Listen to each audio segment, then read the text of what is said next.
Presidente, Sr. Primeiro-Ministro, Srs. Membros do Governo, Sras. e Srs. Deputados, quase todas as bancadas parlamentares estão de acordo na certeza de que a crise vai piorar.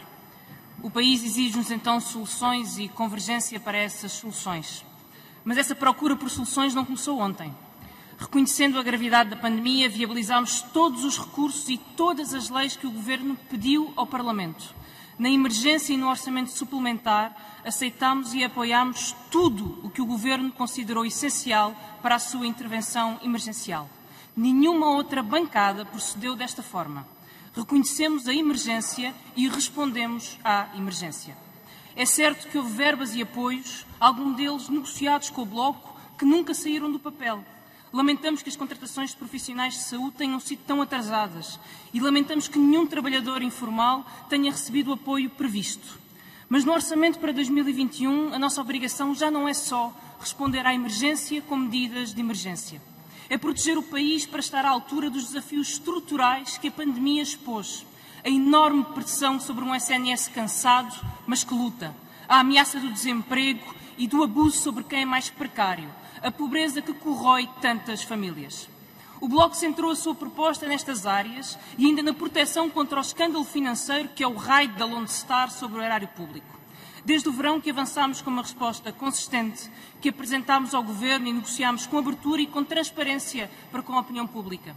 Analisámos a proposta do orçamento para 2021 com o rigor que ao longo de meses dedicámos às propostas que quisemos e procurámos negociar. Agradecemos os dados que o Governo forneceu neste processo e que permitiram uma negociação e um debate construtivos. Sr. Primeiro-Ministro, é verdade que este orçamento não faz cortes. É verdade que este é um orçamento de continuidade na estratégia orçamental do Governo. Quando olhamos para os exercícios orçamentais anteriores, confirmamos que este orçamento é um orçamento de rotina. Mas não é de rotina que precisamos em tempo de crise e por isso este orçamento está condenado a ser ultrapassado pelas dificuldades. Este orçamento não basta. Falha onde Portugal não pode falhar e não olha para a realidade. Falha e não pode falhar. O problema é orçamental. É claro que o problema é orçamental. É orçamental quando Portugal sofre uma das maiores recessões do espaço europeu e o Governo escolhe apresentar a Bruxelas uma previsão de déficit das mais baixas da Europa. O problema é orçamental quando a dotação para o SNS 2021 é menor que o orçamentado no suplementar de 2020. O problema é orçamental quando o reforço das despesas com pessoal de toda a saúde é inferior que o reforço do ano passado. Mas o que está verdadeiramente em causa são as regras com que nos organizamos em sociedade. A forma como o Estado é capaz de criar segurança em tempos de incerteza em torno de um SNS forte, em torno de uma rede de apoios na pobreza e no desemprego, em torno de um travão para os despedimentos. Nós percebemos que há fortes motivos nas recusas do Governo, que entende que as regras de atribuição do subsídio de desemprego e do subsídio social de desemprego devem continuar a ser aquelas que a Troika introduziu. Quando propusemos que retirasse a extensão do período experimental, encontramos uma parede. Recordamos que essa proposta veio pela mão do Governo naquela curiosa semana em que numa noite fez um acordo com o Bloco para combater a precariedade e na manhã seguinte fez um acordo contrário com as associações patronais, introduzindo este período experimental como regra. Percebo as fortes razões ideológicas do Governo para manter esta norma, mas não tem razão. A norma desqualifica as profissões, prolonga a vulnerabilidade, prejudica a vida das pessoas. Não há nenhum motivo para que não cheguemos a um acordo para a corrigir. Quando propusemos uma nova prestação, fizemos porque entendemos que é o momento de reforçar o sistema de proteção social, para lá dos apoios extraordinários, que estão, aliás, a ser criados em tantos países, com vários governos, dos mais progressistas aos mais liberais. Não podemos continuar a ter a maior parte dos desempregados sem qualquer acesso a uma prestação de desemprego. Esse é um problema estrutural que tem que ser resolvido estruturalmente. Recebemos em troca desta proposta abertura para discutir um apoio emergencial e temporário, financiado com fundos europeus durante 2021. Trabalhámos intensamente para melhorar esta proposta circunstancial, mas depois de alguns avanços, devem ser referidos, não conseguimos garantir que todas as pessoas apoiadas em 2020 mantenham o apoio em 2021. É o caso de um casal em que cada um tenha rendimentos de 860 euros, em que um deles perca esses rendimentos de trabalho independente, que ficam excluídos de qualquer apoio, mesmo tendo caído na pobreza. Valorizamos também alguns passos dados pelo Governo na saúde. O que nos distingue não é querer ou não querer um bom serviço de saúde público. O que nos separa é que nós queremos uma reforma estrutural que levante o SNS e o Governo só aceita remendos de curto prazo e assim condena-se o SNS à atrofia. Queremos um orçamento que responda à doença do SNS.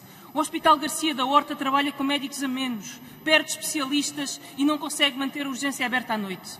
O Correio Cabral perdeu 7 médicos desde o início do ano e em Évora saíram 7 de 8 pediatras. No Amadora Sinter saíram 7 pessoas na unidade de obstetrícia e abriram 0 vagas no último concurso. No Centro Hospitalar de Lisboa Ocidental foi reduzido o rácio de enfermeiros e as juntas médicas por todo o país não dão respostas necessárias.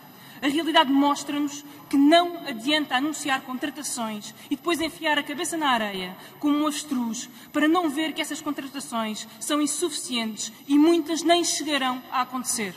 As assistentes operacionais estão exaustas, ganham o salário de um caixa de supermercado, trabalham longas horas extraordinárias, muitas vezes sem receber por isso, mas o Governo rejeita a possibilidade de lhes reconhecer uma carreira.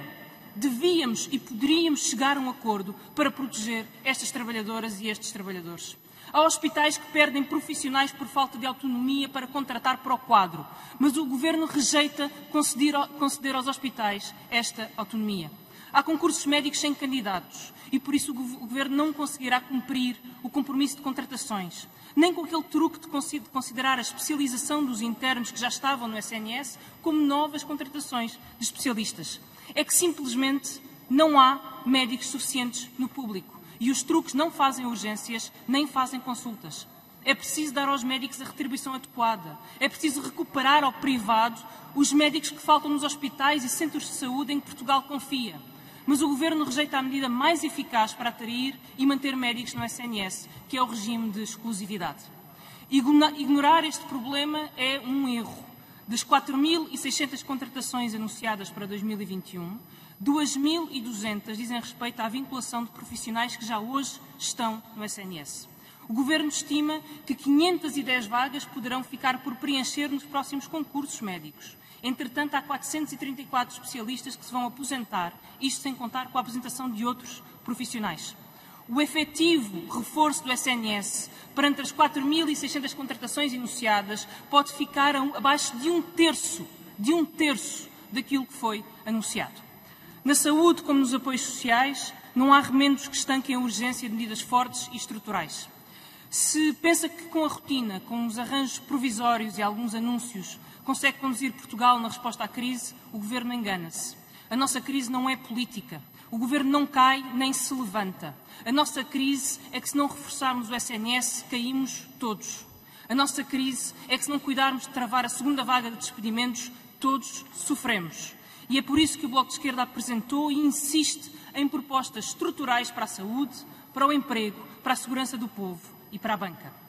Eu gosto de ouvir todos falarem em responsabilidade e bom senso, enquanto nos pedem que enterremos a cabeça na areia, como o tal avestruz, fingindo não ouvir, fingindo não querer ver, fingindo não querer saber, fingindo não entender nada. Mas não faremos isso. Não faremos porque temos o mandato de não deixar ninguém para trás. Mas fica aqui para terminar o nosso compromisso. Se houver o bom senso de reforçar o SNS, se houver a razoabilidade de proteger quem está aflito no desemprego e na miséria, se houver o bom senso de protegermos o Estado da pilhagem financeira, então teremos com certeza um bom orçamento para 2021.